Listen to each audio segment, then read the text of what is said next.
गांव रामपुर में एक छोटा सा घर था जिसमें दो भाई अपने माता पिता के साथ रहते थे। घर इतना छोटा था कि उसमें सिर्फ एक ही कमरा और एक छोटा सा आंगन था। कुछ ही दिनों में दोनों भाइयों की शादी हो गई।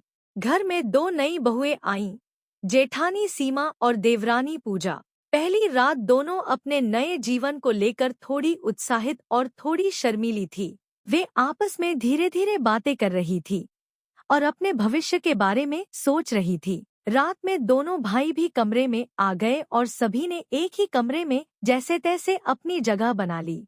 घर छोटा होने के कारण थोड़ी परेशानी तो थी, लेकिन सब समझदारी से काम ले रहे थे। बड़ा भाई चारपाई बेड पर लेट गया और छोटा भाई नीचे जमीन पर अपनी जगह बना ली। कभी कभी हल्की फुल्की बातों और आवाजों की वजह से सबको हंसी भी आ जाती थी।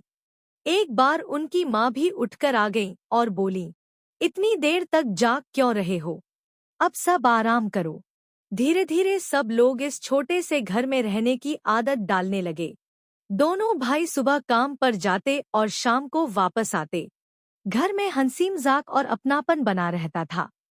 कुछ दिनों बाद गांव के लोग भी पूछने लगे, तुम्हारे घर से रात में आवाज क्यों आती है? तब परिवार वाले मुस्कुराकर कहते, घर छोटा है लेकिन दिल बहुत बड़े हैं। समय बीतता गया और कुछ समय बाद दोनों बहुओं के घर में बच्चे हुए। दादी उन्हें प्यार से खिलाने लगी और पूरा घर खुशियों से भर गया। अब वही छोटा सा घर सभी को बहुत प्यारा लगने लगा, क्योंकि उसमें प्यार, शर्मलिहाज और परिवार का साथ था। गांव का माहौल था। चारों तरफ रोशनी, ढोल, नगाड़े और खुशियों का माहौल छाया हुआ था। गांव के एक अमीर आदमी के बेटे राहुल की शादी उसी गांव की एक सीधी साधी लड़की पूजा से हुई। शादी धूमधाम से हुई और सब लोग बहुत खुश थे। शादी के बाद जब पहली रात आई तो राहुल ने मुस्कुराते हुए पूजा से कहा, मैं चाहता हूं कि हम अपनी पहली रात कुछ अलग और यादगार बनाएं। पूजा थोड़ी हैरान हुई। अलग मतलब? राहुल बोला, चलो हम ट्रेन में सफर करते हुए अपनी पहली रात बिताते हैं। शुरू में पूजा को अजीब लगा, लेकिन वो मान गई। रात को दोनों चुपचाप ट्रेन में चढ़ गए। उनके साथ परिवार के कुछ और लोग भी उसी डिब्बे में थे। ऊपर वाली बर्थ पर जेठ जेठानी और नीचे वाली बर्थ पर देवर देवरानी। रात गहराती गई। चारों तरफ सन्नाटा था, सिर्फ ट्रेन की आवाज सुनाई दे रही थी। ऊपर वाली बर्थ पर जेठानी ने धीरे से कहा, यह सब कुछ थोड़ा अजीब नहीं लग रहा? नीचे से देवरानी बोली, हाँ, लेकिन सब अपनी अपनी जिंदगी जी रहे हैं। उधर राहुल और पूजा अपने नए रिश्ते की शुरुआत को लेकर बात कर रहे थे। एक दूसरे को समझ रहे थे, हंसी मजाक कर रहे थे। उनके लिए वो रात सिर्फ एक रस्म नहीं, बल्कि भरोसे की शुरुआत थी। सुबह हुई, सभी लोग अपने अपने घर लौट आए। घर पहुंचकर राहुल और पूजा ने अपने माता पिता को पूरी बात बताई कि उन्होंने अपनी पहली रात ट्रेन में बिताई। माता पिता पहले तो हैरान हुए, फिर बोले, अजीब है, लेकिन अगर तुम दोनों खुश हो तो हमें भी खुशी है। लेकिन कहानी यहीं खत्म नहीं हुई। अगले दिन देवर ने मजाक मजाक में अपनी भाभी से कहा, भाभी, कल तो भैया ने ट्रेन में रात बिताई, क्या हम भी ऐसा कर सकते हैं? भाभी तुरंत गंभीर हो गईं। देवर जी, ऐसी बातें मजाक में भी ठीक नहीं होती। हर रिश्ते की एक मर्यादा होती है। देवर को अपनी गलती का एहसास हुआ और उसने तुरंत माफी मांगी। उधर घर में भी एक छोटी सी गलतफहमी पैदा हो गई। कुछ बातें इधर उधर पहुंच गई, जिससे परिवार में शक और तनाव बढ़ गया। जब ये बात माता पिता तक पहुंची तो वे बहुत दुखी हुए। उन्होंने सबको बुलाकर समझाया, रिश्ते भरोसे और इज्जत से चलते हैं। अगर हम मर्यादा भूल जाएं तो परिवार टूट जाता है। सबको अपनी गलती समझ आई। देवर ने माफी मांगी, भाभी ने भी बात को वहीं खत्म कर दिया। राहुल और पूजा ने भी सीखा कि हर चीज अलग करने के चक्कर में कभी कभी गलत संदेश चला जाता है। रामपुर गांव में दो भाई अपने माता पिता के साथ रहते थे। उनका घर छोटा था और पूरे परिवार के पास रहने के लिए सिर्फ एक ही कमरा था। माता पिता अपने दोनों बेटों की शादी के लिए लड़कियां ढूंढ रहे थे। कुछ दिनों बाद उन्हें दो अच्छी लड़कियां मिल गईं और धीरे धीरे दोनों भाइयों की शादी हो गई। शादी के बाद दोनों दुल्हनें गृह प्रवेश करके घर में आ गई।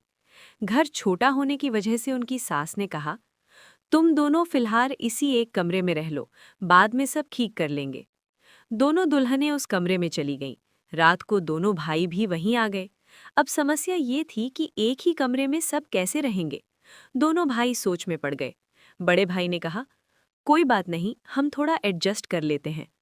उस रात सबके लिए थोड़ी अजीब स्थिति थी। नई नई शादी, नया रिश्ता, लेकिन जगह की कमी के कारण सबको समझदारी से काम लेना पड़ा। दोनों भाइयों ने कमरे के बीच में एक चादर टांग दी ताकि थोड़ा अलग अलग माहौल बन सके। दुल्हनें भी समझदार थीं।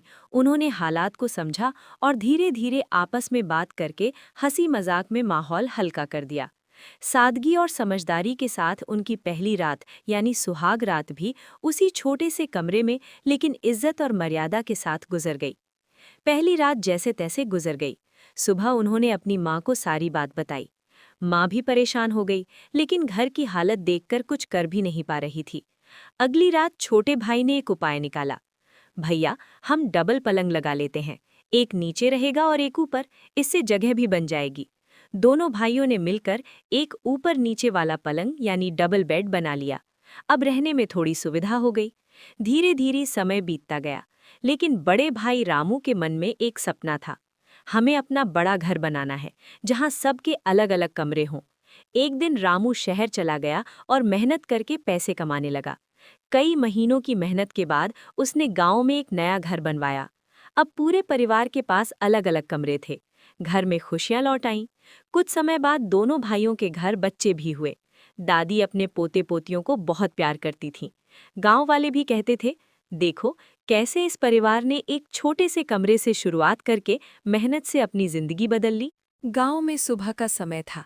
सूरज की हल्की रोशनी आंगन में पड़ रही थी।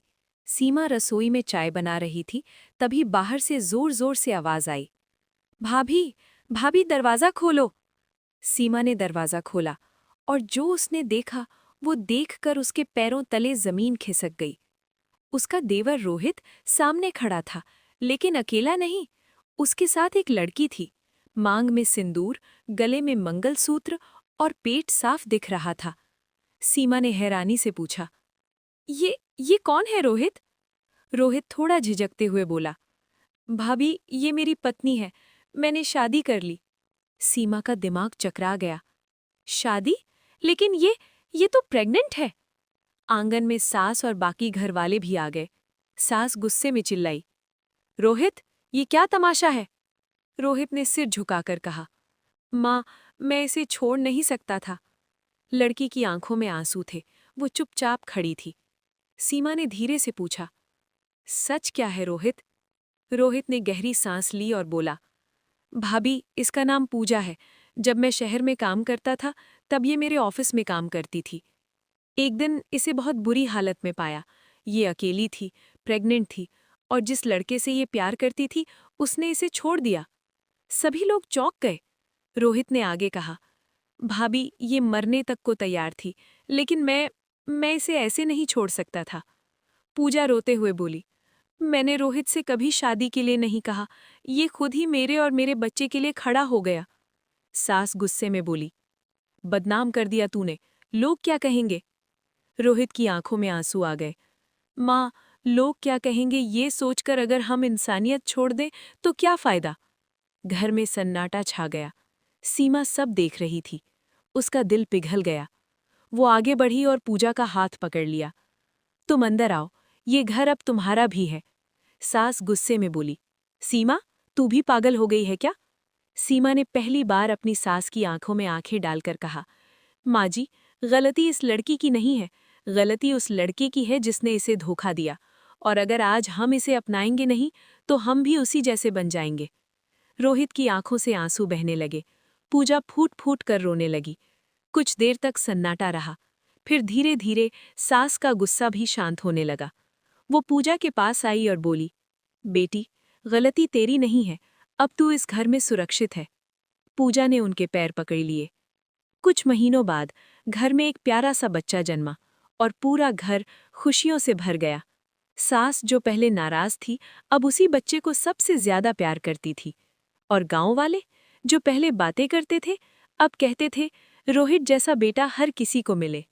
एक छोटे से गांव में मोहन नाम का एक गरीब किसान रहता था। उसका परिवार बहुत ही मुश्किल से गुजारा करता था। मोहन दिन रात खेतों में मेहनत करता, लेकिन फिर भी उसके घर में कभी भरपेट खाना नहीं बन पाता था। उसकी पत्नी और 2 छोटे बच्चे अक्सर भूखे सो जाते थे। एक दिन मोहन जंगल से लकड़ी काटकर घर लौट रहा था। रास्ते में उसे एक बूढ़ा साधु मिला। साधु बहुत थका हुआ और भूखा लग रहा था। मोहन के पास खाने के लिए सिर्फ 2 रोटियां थीं, लेकिन उसने बिना सोचे समझे अपनी दोनों रोटियां साधु को दे दीं।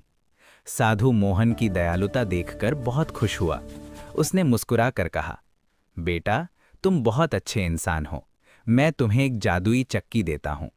साधु ने अपनी झोली से एक छोटी सी चक्की निकाली और मोहन को दे दी। फिर उसने कहा, जब भी तुम्हें कुछ चाहिए हो, इस चक्की से कहना, चक्की चक्की दे दे, और जब रोकना हो तो कहना, चक्की चक्की बस कर दे। मोहन चक्की लेकर घर पहुंचा। उसने पत्नी को सारी बात बताई। दोनों को पहले विश्वास नहीं हुआ, लेकिन उन्होंने कोशिश करने का फैसला किया। मोहन ने चक्की के सामने खड़े होकर कहा, चक्की चक्की दे दे, आटा दे दे। तभी चक्की घूमने लगी और उससे सफेद आटा निकलने लगा। मोहन जल्दी से बोला, चक्की चक्की बस कर दे। चक्की तुरंत रुक गई। मोहन और उसकी पत्नी बहुत खुश हुए। अब उनके घर में खाने की कोई कमी नहीं रही। जब भी उन्हें चावल, दाल या आटा चाहिए होता, वे चक्की से मांग लेते। कुछ समय बाद मोहन का पड़ोसी रघु इस रहस्य के बारे में जान गया। रघु बहुत लालची था। उसने सोचा कि अगर ये चक्की उसे मिल जाए तो वो बहुत अमीर बन जाएगा। एक रात रघु चुपके से मोहन के घर गया और जादुई चक्की चुरा ली। वो उसे लेकर नदी किनारे एक नाव में बैठ गया और बोला, चक्की चक्की दे दे, सोना दे दे। चक्की घूमने लगी और उससे सोने के सिक्के निकलने लगे। रघु बहुत खुश हुआ, लेकिन उसे ये नहीं पता था कि चक्की को रोकना कैसे है। सोने के सिक्के लगातार निकलते रहे। नाव सोने से भर गई और भारी होकर डूबने लगी। रघु घबरा गया और चिल्लाने लगा, लेकिन तब तक बहुत देर हो चुकी थी।